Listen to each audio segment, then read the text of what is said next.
뉴스룸을 시작하겠습니다. 탄핵 선고로 파면된 윤석열 전 대통령이 사흘째 머물고 있는 한남동 관저로 먼저 가보겠습니다. 이번 주말을 넘겨서 사저로 갈 가능성이 나오고 있는데요. 현장 연결해서 자세하게 알아보겠습니다. 자, 김한수 기자, 관저 주변 분위기 어떻습니까? 네, 한남동 관저 앞은 일상의 모습으로 돌아가고 있습니다. 사흘 전 헌재의 탄핵 선고를 앞두고 찬성과 반대를 외치던 고소리는 더 이상 들리지 않고 있습니다. 집회 주최 측이 설치했던 무대도 집회 참가자들도 찾아보기 힘든데요. 조금 전 태극기를 든 윤 전 대통령 지지자 일부가 관저 정문에 접근하자 바리케이드에 경찰이 모여들기도 했습니다. 혹시 모를 상황에 대비해서인데요. 지지자들은 별다른 행동은 보이지 않았고 관저 주변을 맴돌다 조금 전 자리를 떠났습니다.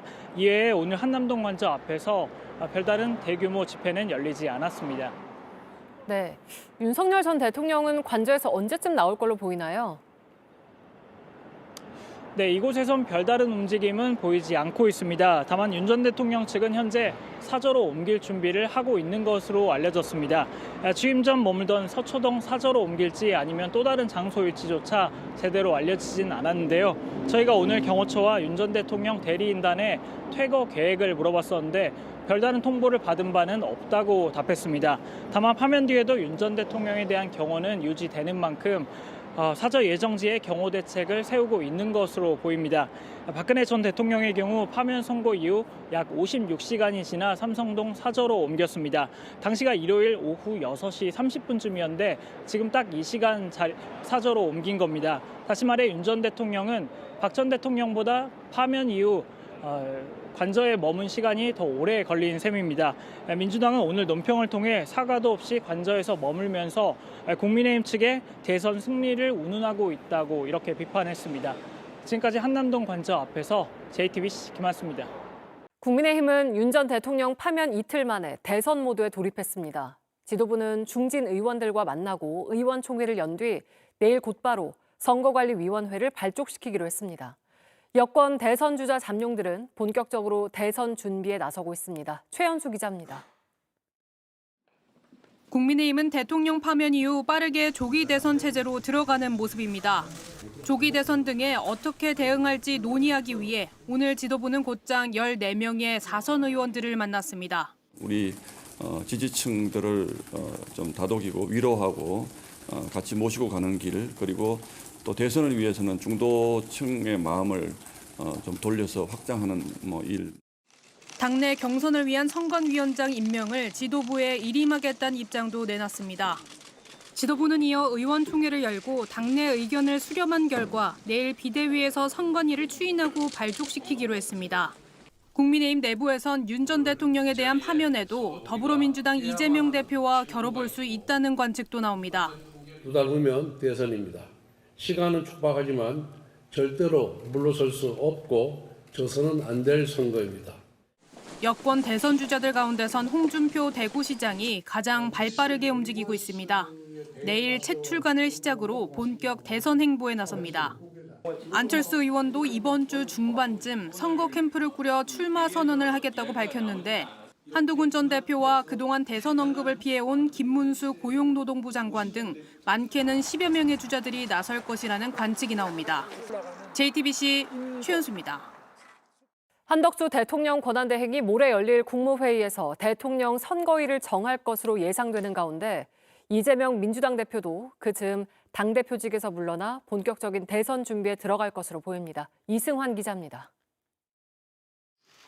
더불어민주당은 한덕수 대통령 권한대행을 향해 하루빨리 대통령 선거일을 정해야 한다고 했습니다.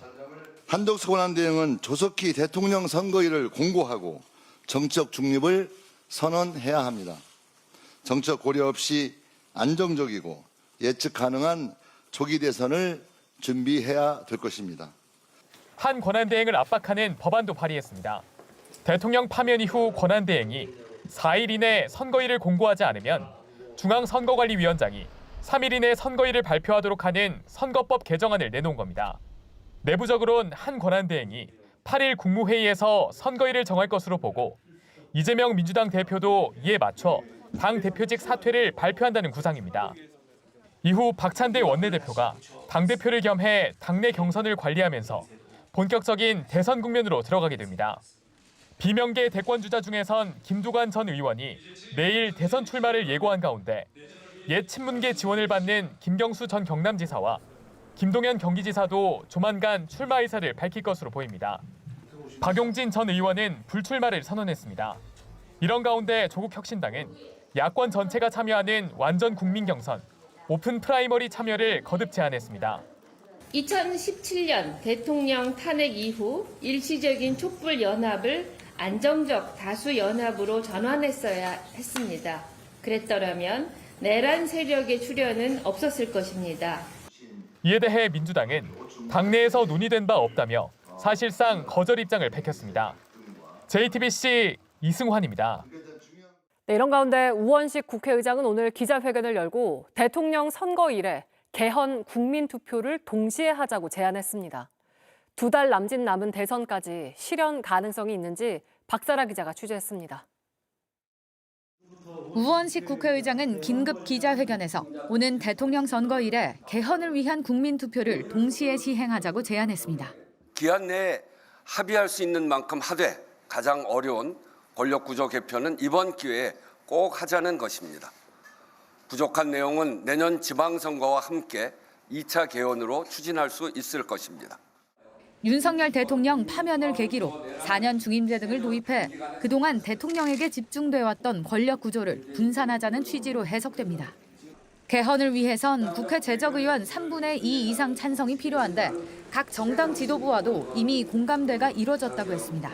제가 이제 오늘 이 얘기를 하기 전에 여야 정당의 지도부와 여러 차례 논의를 했고요. 그리고 그 지도부 안에서도 개헌 관련에 대해서 서로 공유를 하고 이런 제안을 하게 된 겁니다. 우 의장은 구체적인 논의를 위한 개헌 특위를 각 당이 서둘러 구성해달라고 했고 국민투표 시행을 위한 국민투표법 개정도 필요하다고 했습니다. 다만 조기 대선이 2달 남짓 남은 상황에서 일정이 순조롭게 진행될지는 불확실합니다. 6월 3일이 대선일이라고 가정하면 4월 중하순까지 개헌안을 발의하고 5월 초에는 본회의 의결이 이루어져야 한다는 계산이 나옵니다. 국회에서 의결된 개헌안은 30일 이내 국민투표에 붙여야 하기 때문입니다. 민주당은 개헌에 대해 열려있다는 입장을 밝혔고 개헌 문제를 반대하거나 또 배관시하거나 하는 건 전혀 없고요. 언제든지 논의할 수 있는 준비가 되어 있다. 국민의힘 개헌특위 관계자도 JTBC에 대통령 중임제를 포함한 자체 개헌안이 이미 마련돼 있다면서 민주당도 논의에 얼른 응하라고 촉구했습니다. 다만 민주당 일각에서는 내란 종식이 우선이라고 반발하는 목소리가 이어지면서 개헌 논의에 걸림돌이 될 가능성도 있어 보입니다. JTBC 박사라입니다.